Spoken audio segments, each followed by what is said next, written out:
Hi guys, it is Tuesday, it's 12 p.m., it is time for AMA, and I am super excited about today's because it is not only the final of the 5-part series, Scaling Your Business and Your Brand in 2017, but this of all the portions is one that I'm just in the throes of in creating in my own business. Like really, today we're gonna peel it back, we're going to show you my screen, show you what I'm actively implementing for my business, and I really wanna use this as an opportunity to brainstorm, get suggestions, throw them at me. I mean, really, just you and I here. We're going to go deep in it. We're going to talk about how to finish client engagements in a way that not only makes your clients feel satisfied with all of the work that you've done, but excited to hire you again and continually surprised and delighted about the work that you're bringing to the table. So don't hold back. I want you to put questions in the comment sections. I want you to ask things, and I also want you to share with the audience things that you're doing, because like I said, am actively creating this,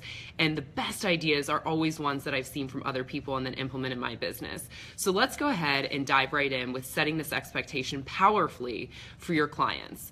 And I want to start with the end in mind, and I think that's really smart too with clients. So what I've started to realize is I want to have a feedback system so clients after an engagement can tell me how it is that the engagement went, what they really enjoyed, what they didn't really enjoy. I'm actually going to share with you some answers I just got from one of these. And like I said, I'm still putting it together. But the biggest thing that I realized is 2 things about having a feedback system. Number 1, if you create it as a fillable form and put it on your clients to fill out at the end of an engagement, they're not necessarily motivated to do so, right? Not because they don't want to help you or contribute to your business, but realistically, we all have things going on, especially when you're running a business. There's a million things happening. After the client engagement, especially when they're not actively talking to you, it's easy for something like a survey or a form to get filed away in the to-do list, and that typically means like they're never going to do it, and then you have to keep badgering them, which is not what you want to do. So start with the end in mind. What I'm doing actively for clients moving forward is when I'm setting up meeting times with them for engagements, I'm actually proactively scheduling a completion call. So it's not the final meeting of an engagement, it's actually the last call, which serves as the feedback system. It's going to be an interview, it's a questionnaire, I'm going to show it to you, but I call them completion calls, and I'm making it a non-negotiable. Again, in the beginning, I usually set up meetings in advance with clients, and I want to go ahead and book that in their calendar right when we start and when they're most excited, so it doesn't fall off of either of our radars. So first and foremost, definitely set the feedback calls in the beginning, get people excited, and powerfully set it up so they understand that this is the thing that really serves to complete their engagement. Make it so that they're not satisfied with their engagement until they do this necessary completion call. Another thing, you continually hear me call it a completion call and not a feedback or interview or client satisfaction survey. All of those words, I mean, they're great, and what I think it subconsciously denotes to your customers is I want to take up your time to ask you information to make my business better. That's all well and good, but I mean, it just kind of is a little one-sided.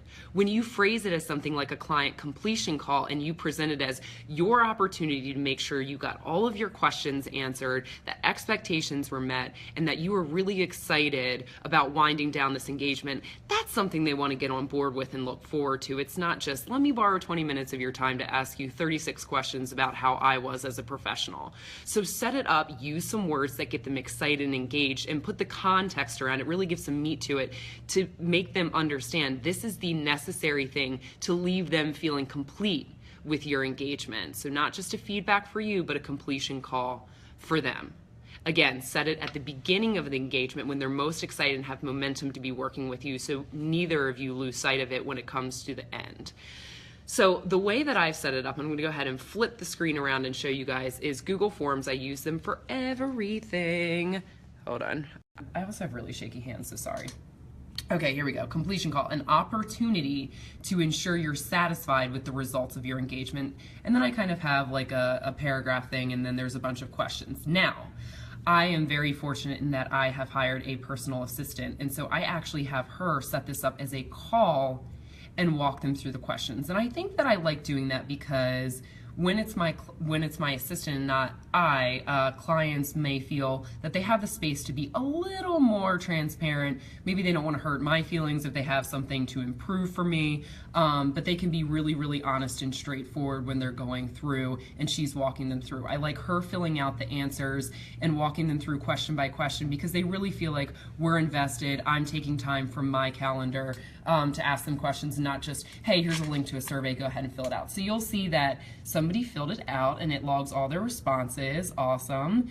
And then you see the types of answers. Now I'm going to be super transparent and show you, a part where they answered about payments and making payments. No, I was either confused about terms of payment or how I could pay.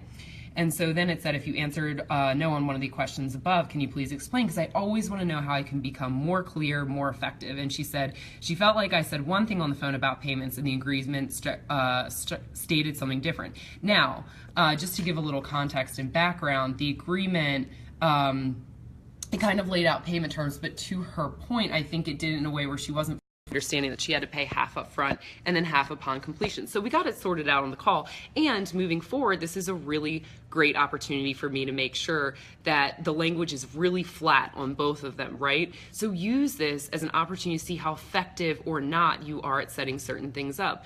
Don't beat yourself up. Don't make yourself wrong. This is the valuable feedback you want. And along with the room for improvement always comes really great responses about things that you're doing great that you want to expand upon in your offerings and know that people are really seeing that as a value proposition. So she said, the concepts and areas that she found most valuable was the branding and rebranding component of it. It was a LinkedIn engagement, and we spent some time branding in the beginning. So great, I know that that clarity is something she really, really gained from the engagement. And then you can ask them things about results that they've seen so you can use that for testimonials. Here she said, she let me know that she gained 2 more clients, at least 2 from the engagement, which is, news, like the best thing I could ever hear. So I learned 2 things. 1, make sure that the conversation agreement completely aligned. There's no room for interpretation. And 2, when I'm in engagements, I see that clients are really loving the clarity aspect of branding. So that is the survey side of it. And like I said, set it up in a way where they understand this is their opportunity to powerfully complete their engagement. Now, another thing that I want to talk to you about is setting checkpoints to congratulate your clients. We do what we do every single day. You are the expert at whatever it is you've built your business around. And sometimes we lose sight of the fact that to the average person, all the stuff you're teaching them is really remarkable. And it is in your best interest as you move through an engagement to continually congratulate your clients on the progress they've made. So, for example, if you're teaching somebody how to cook, going from not being able to cook at all to making a souffle is quite the thing. But in the middle of that, you want to congratulate them for small victories that they have to keep them excited to move forward. So what do I mean by that? I did not know how to cut vegetables until my friend showed me how. For me, that was the biggest thing in the world. I was doing it all wrong, and then I started to learn, like, you press the thing down and whatever. I don't cook for a reason, mostly. But for me, that was huge and monumental. If somebody was giving me cooking lessons and they stopped and said, look, like, this is amazing. Now you know how to professionally cut in a way that you're not endangering yourself and that you're getting great diced vegetables. I would love that. What happens is so often the client and you get fixated on the end result that you're not checking in and showing them the progress from where they were to where they are. In a cooking class, going from not knowing how to cook to making a really nice grilled cheese with the perfect sear on the bread, that's impressive, and you want to congratulate your clients so they're moving through towards completion. Have set checkpoints where you show them this is where you were, this is where you are now, look at that. You're really, really making progress. I found this beneficial with a lot of my clients because social media is something that I advise clients on. Consistency is the biggest part of social media. To congratulate them for posting 14 days in a row is huge because it is realistically not something that everybody does. So I'm not waiting till the end to say, you're a social media genius, congratulations. I'm actually taking the opportunity to say, okay, great, you've posted 7 days in a row. That is way different than where you were before, where you were maybe posting off and on 4 times a month. They get really excited. They get to celebrate themselves as they move through the engagement. So that's something to keep them moving towards completion. So have those set check-ins where you're congratulating them for progress they've made. Okay. The other thing is always offer a bonus at the end of the engagement. So for those of you who have been following along, last week I said that frustrations are merely misplaced expectations. This is where you want to get super, super flat and clear with your clients from the beginning about what you're offering to them in an engagement, and then surprise and delight them at the end. So if you were watching the package creation video a few weeks back, and if you haven't, go grab the worksheets. They're really, really valuable. You outlined all the stuff that you're offering to your clients as a value add, right? Things that you're not necessarily charging for. This is if you're a fitness trainer, you're giving them a booklet of exercises they can do at home and recipes they can make. These are the little things that you have to excite people. You want to pick out one of those things that you don't communicate you're giving to clients, and you want to wait and give it to them at the end of the engagement. So don't tell them that this is coming, surprise them at the end.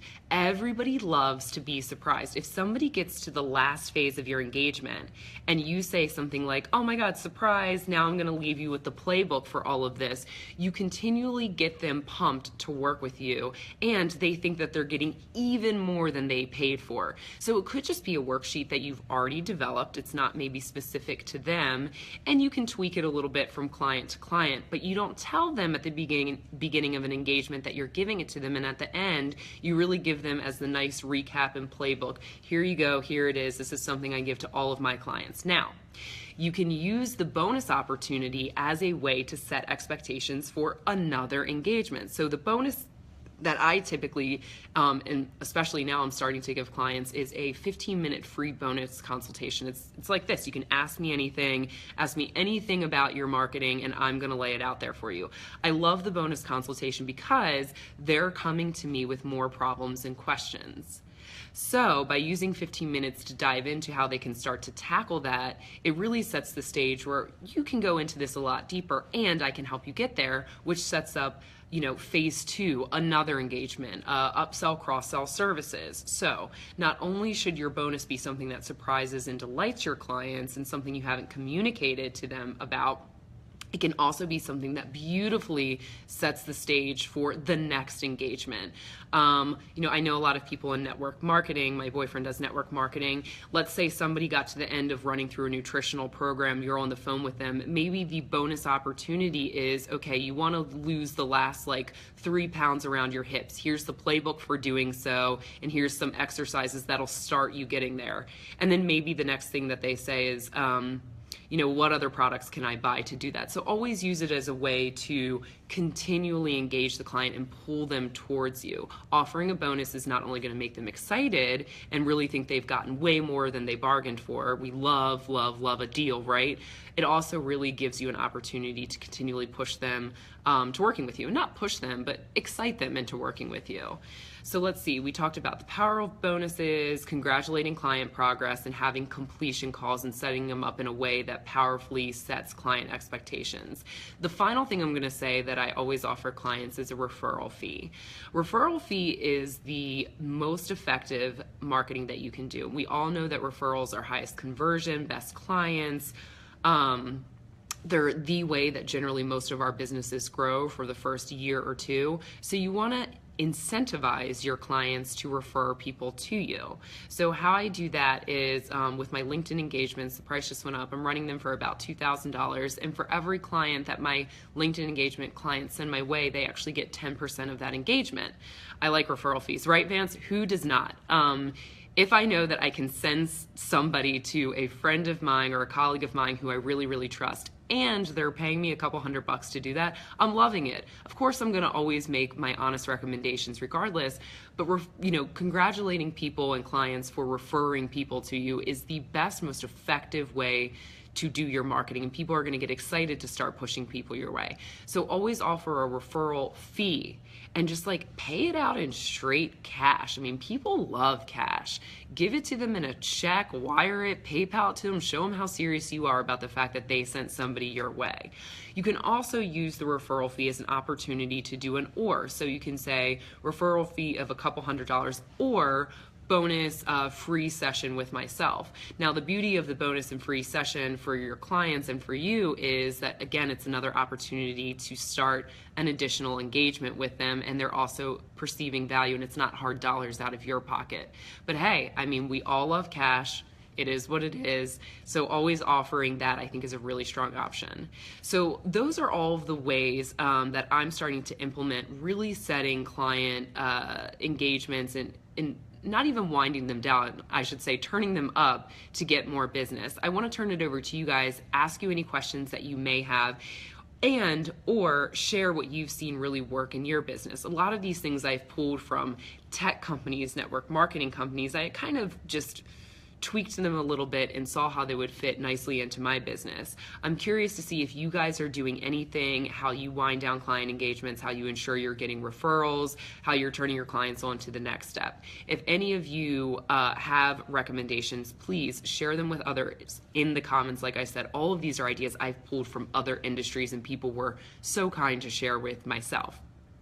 One other thing I will say is that everything that I talked about today, from setting up completion calls to using Google Forms to offering a referral fee to congratulating your clients at certain checkpoints, these are all things that I'm actively implementing in my business. I know we ran through it and I probably talked really fast because I'm getting excited about it.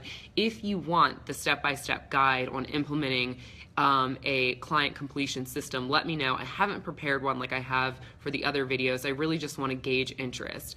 I'm happy to lay out the systems that I'm using to collect feedback and then talk about some of the things in the document that we've talked about here with very pointed recommendations for software you can use, industries you want to look at, questions that you want to be sure you're asking in your client completion calls. So if you want that document, also make a comment of it below. And if enough of you want it, I'll go ahead and shoot it over. If it's just one or two of you, I have no problem emailing it over, but go ahead and write in the comment section. Otherwise, this is, like I said, the completion of the five-part series for scaling your business and your brand in 2017. If you didn't see the other videos, they're amazing. They talk about financing, package creation, creating systems to automate things like proposals. They really helped me feel like I had way more time than I did as a then one-person business. Now I'll say 2.5 person because I have some part-timers in there business. So go back, get those videos. A lot of them come with worksheets. Some of my clients even expressed that some of the worksheets from my friend Dina were so effective that they've gotten like their whole business from them. So take advantage of the free resources. And as always, now that this series is wrapped up, we will be starting something completely new next week. And if there's any pointed things you guys want advice on from a marketing standpoint, from a branding standpoint, or from a business standpoint, go ahead and leave them in the comments section too. We have a comment here. Chris says, excellent info. Do you have a written summary of these videos? Yes, I do. You can find them on LinkedIn and on my website's blog. I always extract the key points that we've talked about. Some people don't want to sit here and watch a 15 to 20-minute video, so I really pull out the gold, put them in a numbered list. You'll get that on LinkedIn if you want to connect with me there, or if you want to go to my website, they're always in the blog, along with the links for all the downloadable worksheets. The website address is LaDawnBM, as in brandingandmarketing.com, and they're all up there in the blog section as free resources. You can also join the email marketing list. I always send out the recap of these blogs on a weekly basis with even more added value in the actual email, some examples I'll throw in there that just play off of the blog that's there.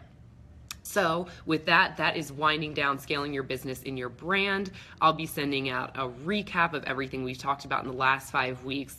It is the time to start getting really, really smart and savvy with putting efficient structures in place so you can scale your business. If you have questions, ask me. If you're confused, ask me. If you want clarity about what people really want from you and what's going to give you a peace of mind as a business owner, ask me that too. That's what this weekly show is about. Otherwise, I hope you guys enjoy your Tuesday. It's a little chilly here in Baltimore, but yeah, make it a great one, and thank you so much for watching. Bye, guys.